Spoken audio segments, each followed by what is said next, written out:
Beverages with Brad. What's the difference? We're all gonna die soon anyways. All right, hey, welcome to Beverages with Brad, everybody. I'm here with my guest, Dave Thomas, or Dave Trout, or whatever you'd like to call him. I told you when I got here that I'm in a bad mood, and what was your reply? You're always in a bad mood.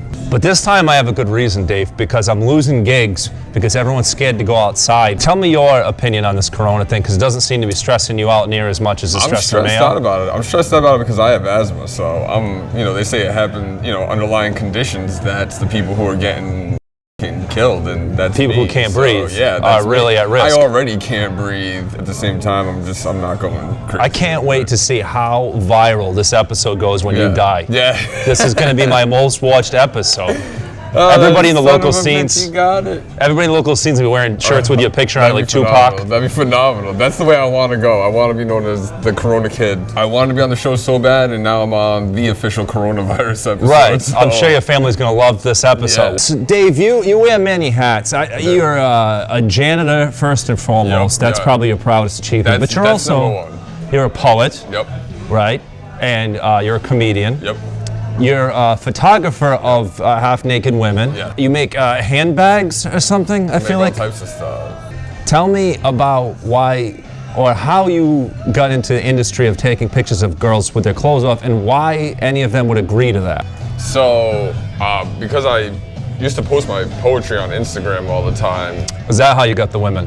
Kind of, not really.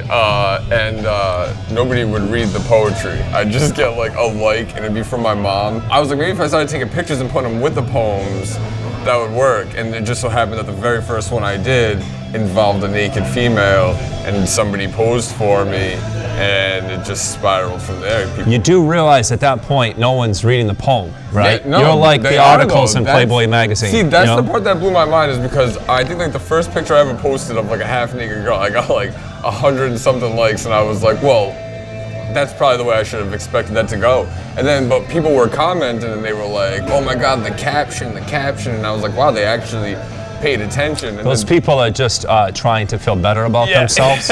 Quiz them on what it said, what was it about. Yeah. I still don't know how I do it, to be honest. You do realize, ladies watching, that you have like HD cameras in your cell phones that are on your in your purse. You don't need to hire this creepy bastard to take pictures of you. I definitely still write poetry, but now that I'm focused on writing comedy, I feel like I do it a little bit less. But the reason I guess I made the transition was I really want to get into bigger things, as far as like... Because you realized nobody gave a shit about poetry?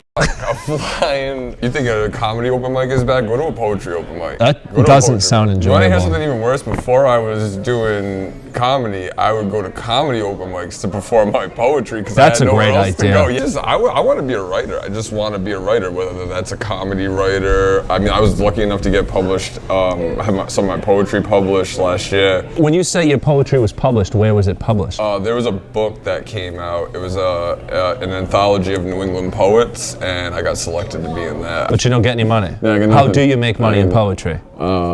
I still stay a janitor. That's what I do. That's why I haven't quit the illustrious janitor life yet, is because I'm pursuing poetry. It's constant backed up toilets. And well, I work downtown here in Providence, so I actually get to deal with a lot of homeless people. Great. And yep, that's fun. This is really going to help your chances of not getting the coronavirus, by the way. The job seems like it's a very sanitary career path you've chosen. Every once in a while, they'll call me to scare off the crackheads in the back alley near the dumpsters. They'll be like, we can't have them over there. I have a weak stomach. You must have a strong stomach. Yeah, I've seen a lot of I would no pun throw intended. up. Do people still use the wood chips like they did in school? Are you still like when you throw up, you throw the kitty litter on it? That happens. Kitty litter? Yeah, that happens. I thought it was wood chips. It's really anything that will absorb it and make it. They actually have like a powder now. It's a powder. It's official powder now.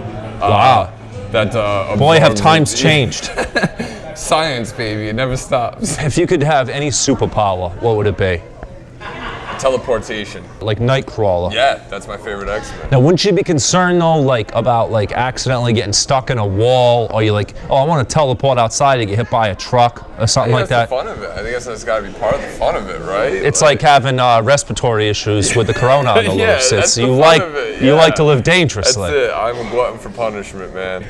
So right now, if you had that ability, you could run away from the virus by just teleporting away, I guess. Where do I go? Where would you go? It's everywhere.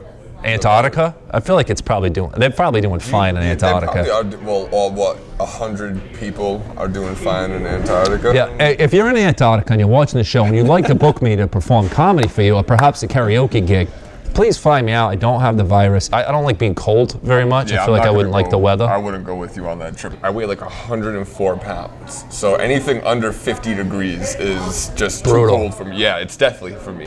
Hey, listen, I appreciate you doing the show, Absolutely, Dave. Man. Thank you for having me. Yeah, man. cheers to Dave Thomas and his Go get your corona, man. creepy career. You want me to take pictures of you after this? Yeah, please put a poem on my ass. You got it.